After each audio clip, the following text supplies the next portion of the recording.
Happy Friday, June 21st, everyone. Welcome back to Weather on the Go, all your weather coverage. In today's weather forecast, we're going to be talking about more excessive heat across the United States that will drive severe weather chances through the weekend and into next week as well. We'll be diving into those details and your tropical weather update at the end of the video. So if you are new here to Weather on the Go, make sure to subscribe to the channel down below. We cover North America, including southern Canada, the United States, and the tropics, most definitely on this channel. Make sure to press the like button, the thumbs up button down below if you do enjoy today's weather forecast after the video. Leave any comments, questions, and concerns below. We'll get to those later on today as well. So looking here at this morning, temperatures again back into the middle and upper 70s across the eastern and southeastern United States. A little bit cooler off to the Pacific Northwest and in toward the U.S.-Canadian border like the Dakotas, Minnesota, northern Wisconsin, and the UP of Michigan this morning, starting off into the 50s and the 60s. Looking at heat headlines across the United States, we have the orange heat advisories out here for the Sacramento Valley in California, excessive heat watches in parts of the desert Southwest as well. We have heat advisories in the orange over here from the Ohio Valley into the Mid-Atlantic and the Northeast states. In the maroon reds here from New Jersey, back into portions of Pennsylvania, Delaware, Maryland, and into portions of Virginia and West Virginia. Those are excessive heat watches, and then in the pinks, those are excessive heat warnings. So you get the idea. It's pretty hot outside, so let's look at this afternoon's heat as we go into the afternoon here. Here's your high temperatures. Into the 80s, into the 90s across portions of the eastern, southeastern U.S., the northern periphery, again, cooler with those thunderstorm chances we'll talk about here momentarily. Here are your dew point temperatures this afternoon, into the 60s and 70s across much of the eastern United States, really along and east of the Rockies. So as you step outdoors in the Midwest, the Ohio Valley, parts of the Northeast, the Southeast, South Central U.S. today, all across this region, it's air you can wear. You can feel it the second you walk out the front door, and this will actually be the number you'll feel with your body today. As you walk outdoors, you could feel like 101 down here in toward Louisiana. You could feel like 100 in Tampa, 95 in Indianapolis and St. Louis, even 99, approaching 100 in the Omaha area this afternoon. That's the true feel of what it'll feel like with your body with those dew point temperatures walking outside this afternoon. Now, we did have some active weather yesterday in spots across the United States. Here are the Storm Prediction Center storm reports from your Thursday, June 20th, and we did have 4 tornado reports across Nebraska, Wyoming, and Colorado yesterday. We even had some hail reports in the green all the way up here into Montana, even in Michigan, all the way over here into Vermont, New Hampshire, Massachusetts, some hail, and even some wind reports in New York State. So we did have some scattered severe weather yesterday across mainly the northern periphery of that heat, and that's where we're going to look for more of those strong to severe storms again today. We have a slight risk of severe weather back here toward Utah, northern Arizona, western portions of Colorado, and extreme northwestern New Mexico. We have another slight risk from Montana down into Wyoming here, Nebraska into South Dakota, that stretches east through southern Minnesota, northern Iowa into Wisconsin, and then a marginal risk further east from there into the Northeast, the Mid-Atlantic, and parts of the eastern Ohio Valley. And notice this is all on the northern periphery of the heat. The risk here of these storms is for 60 to 70 mile per hour wind gusts. That's the main risk, followed by some hail that could be quarter size or larger, especially into Montana here, where we start to see more of these dashed shaded lines outlined in black. That's where we could be seeing hailstones over 2 inches in diameter. That is hen egg size or larger. And the tornado threat is formidable. We have a couple areas of a 5% chance of a tornado within a 25-mile radius there from western Wisconsin, stretching all the way back here into South Dakota, and then another area in central Montana, and even a small 2% even back here into Utah, Colorado, northern Arizona, and extreme northwest New Mexico. Don't sleep on that risk out there either. So let's look here at the instability. This is your thunderstorm fuel. The more fuel you have for thunderstorms, the greater the chance for severe weather. Notice the yellows and oranges, even the reds here, around 2,000, 3,000 joules per kilogram of instability. Plenty of thunderstorm fuel in the tank this afternoon. So here we go.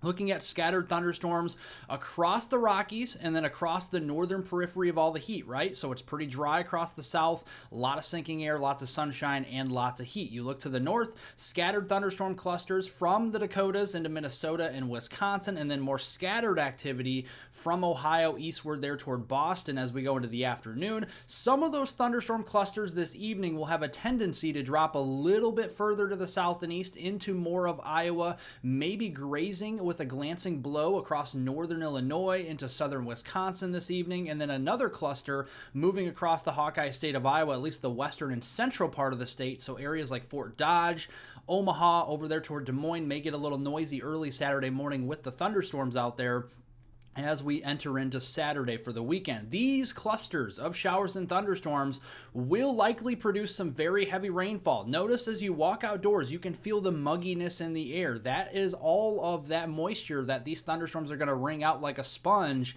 as we go through Saturday morning. You can see isolated totals over 4 inches up here in southern and southeastern Minnesota, northern Iowa, all the way back here into southeastern South Dakota, and even as far east as western Wisconsin. And that area does have a slight, even a moderate risk for flash flooding going through your Saturday morning commute, as we do have the potential for numerous flash flood events that are likely. This could be significant in some areas, and it may affect larger rivers as well, especially in this moderate risk area for flash flooding. Heading into the weekend, Saturday, June 22nd and Sunday, June 23rd, notice we have the ridge continuing across the desert southwest, the central southern plains, and the southeast. That's where the axis of that ridge is placed.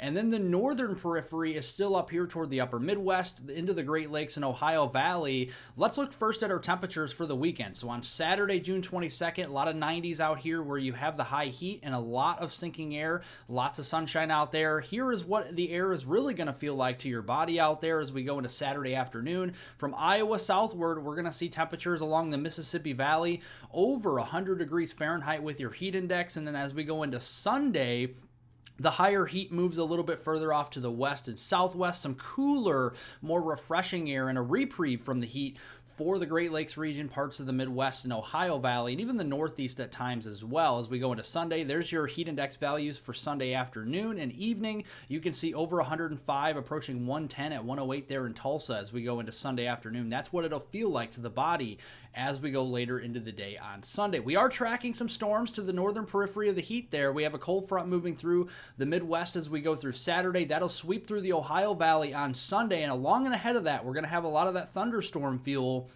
in place. So severe weather will be a possibility from Green Bay all the way southwestward toward the Kansas City area as we go into Saturday and everywhere in between.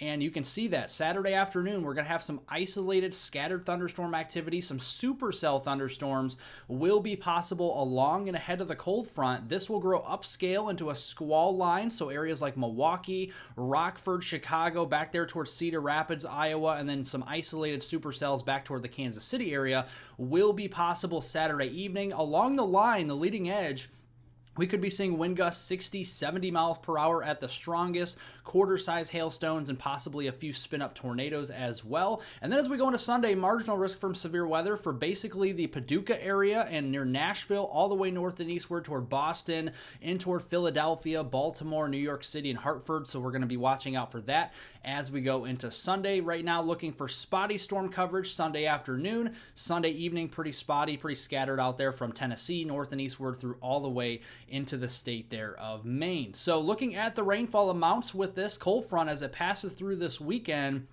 on Saturday, June 22nd, pretty heavy rains here from Michigan, Wisconsin, down into northern and central Illinois, eastern Iowa, northeastern Missouri, and the blues and purples here. That's at least 1 inch to 2 inches worth of rainfall, and that could lead to a flash flooding risk, especially with the slight risk from northern and lower Michigan in towards southern Wisconsin there, north central Illinois into eastern Iowa, and extreme northeastern Missouri. And then a little bit more spotty activity, so a little bit more of some hit and miss rainfall there on Sunday across the Ohio Valley, the Tennessee Valley up in the northeast. It's closer to the low-pressure storm track into Quebec, into Maine, Vermont, New Hampshire, and upstate New York, where you're going to have the heaviest amounts over an inch, possibly approaching 2 inches, and that's where you have that slight risk for flash flooding for northern Maine, for northern Vermont, New Hampshire, and upstate New York as we go through the Sunday timeframe, but with a marginal risk down the Appalachians. As we know, it's pretty hilly and mountainous out here with the Appalachian Mountains, so there could be some runoff of heavy rainfall on Sunday.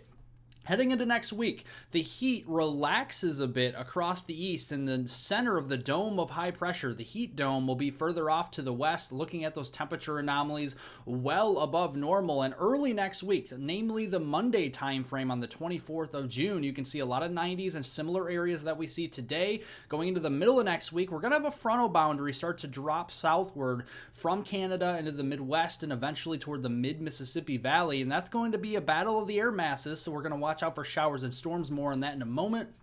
Later next week, you can see that heat starts to back off a little bit further to the west, and the eastern U.S. gets a reprieve from the heat, more spring-like temperatures, 60s, 70s, and some 80s at times mixed in there later next week around that Friday, June 28th time frame. Now, we are in a precarious area here. If you are on the northeastern periphery of the heat, we have the center of the heat ridge down here across Arizona, New Mexico, and West Texas.